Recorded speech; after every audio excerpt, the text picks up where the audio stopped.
கிடக்கிறேன்.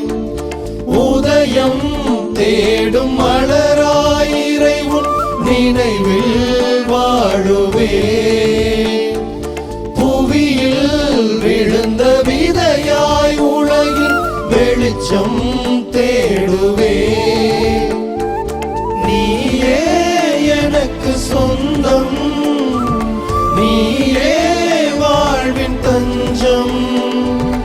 உயிரே நீயும் இல்லை என்றால் நானும் இல்லையே. சுகராகம் நீயே இயேசுவே, உன் நாமம் போற்றுவே. தேவிட்டாத நீர் சுனையாகவே கவினூறு பாடுவே. மேக